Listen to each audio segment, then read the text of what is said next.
Ada seorang sahabat bernama Thauban. Ini Masya Allah, Thauban ini rajin sholat berjamaah Pak. Sahabat Nabi, sangat soleh, rajin ibadahnya, dan tidak pernah meninggalkan ibadah di masjid. Dan posisinya selalu pojok kanan. Pojok kanan. Tapi niatnya bukan ingin mojok. Niatnya bagaimana saya bisa khusyuk ibadah dan tidak mengganggu orang. Karena biasanya posisi di pojok itu pada umumnya tidak banyak singgungan dengan orang lain. Tidak banyak singgungan dengan orang lain. Maka Masya Allah, maka ketika datang ibadah, ramai masjid dan sebagainya, sampai satu ketika, saya persingkat, dalam sholat subuh, beliau tidak datang. Ditunggu oleh Nabi. Sampai Nabi bertanya begini, kemana Thauban? Radhiyallahu ta'ala anhu. Kemana Thauban? Tidak ada yang tahu. Sampai ketahuan oleh Nabi itu. Jadi satu orang nggak datang aja, oleh Nabi ketahuan, di sebulan kemana nih? Nggak ada gitu. Tapi sahabat mengatakan, kami tidak tahu ya Rasulullah, kan? Apa yang terjadi? Ditunggu oleh Nabi. Saking seringnya sholat berjamaah, Nabi tidak ingin orang ini ketinggalan. Ditunggu sampai agak kemudian melewat, waktunya mulai berlanjut, diputuskanlah untuk dilakukan sholat. Ya, karena dikhawatirkan habis waktu subuhnya. Sholat ditunaikan, selesai menunaikan sholat, diputuskan untuk menengok sahabat tadi. Perhatikan, orang sering ke masjid, tidak ada di masjid, Nabi masih mengajak sahabat untuk menengok. Itulah jamaah. Anda tahu ketika menengok itu, ditelusuri jalan ke rumahnya, itu ternyata jarak yang ditempuh 3 jam. 3 jam. Nah, yang paling ingin saya sampaikan ketika ditengok, istrinya kemudian boleh keluar mengatakan, "Tufiya zawji." "Aina Thauban?" "Kemana Thauban?" kata Rasulullah SAW. Kata istrinya, "Qad tuwfiya." Dia sudah wafat. Meninggal. Lalu Nabi berkata, perhatikan kalimatnya, apakah ada yang terjadi sebelum dia meninggal? Ini yang harus kita catat. Apa yang terjadi? Kata istrinya, saya tidak merasa ada yang istimewa, tapi saya tidak memahami 3 kalimat yang diucapkan. 3 kalimat. Nah, apa itu?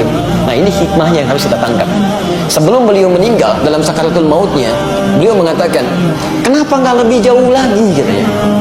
Kalimat pertama, saya tidak paham itu. Kalimat kedua, kenapa bukan yang baru, katanya kan? Kenapa bukan yang baru? Dan kalimat ketiga, kenapa tidak semuanya aja?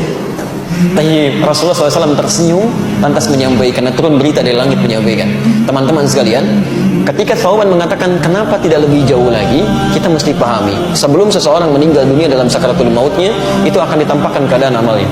Nah, ini ditampakkan bahwa ketika beliau berangkat ke masjid itu ditampakkan pahala-pahala kebaikannya. Maka dia katakan, ya Allah, kenapa nggak lebih jauh lagi masjidnya? Sehingga ketika saya jalan itu mendapatkan lebih daripada itu. Bukankah langkah pertamanya mengangkat derajat di sisi Allah? Langkah keduanya menggugurkan dosa yang dibawa. Masjidnya tempatnya 25 lebih bagus daripada tempat biasa.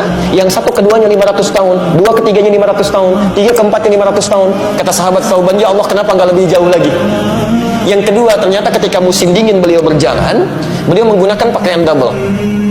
Yang paling dalam itu pakaian barunya, yang luar pakaian lamanya.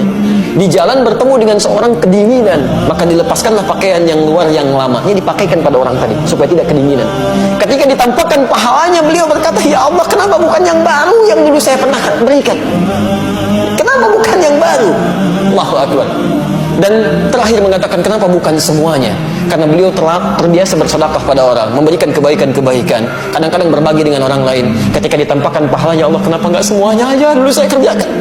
Ada penyesalan dalam jiwanya. Anda bayangkan seorang sahabat mulia saja masih menyesal dengan amalnya, maka bagaimana dengan orang-orang yang belum sempurna kebaikan-kebaikannya seperti itu? Jangan sampai meninggal dunia lantas dikatakan fa asaddaqa wa aqum minas shalihin. Beri kesempatan, ya Allah, walau sebentar, saya ingin berbuat baik, saya ingin berbuat baik, saya ingin berbuat baik. Zaman dulu tidak ada kendaraan bahkan untuk urusan sepeda. Kendaraan yang saya maksud bukan hewan. Sepeda nggak ada, motor nggak ada, mobil nggak ada. Jarak dari rumah ke masjid 3 jam.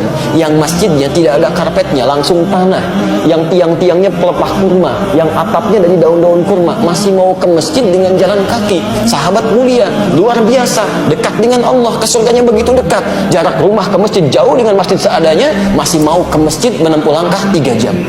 Dan masih ditengok oleh sahabat. Anda bukan sahabat Nabi, tetangga Nabi juga bukan. Masya Allah, surga belum jelas sampai hari ini. Kan hisab masih menegangkan, amalan berantakan, kurang apa lagi?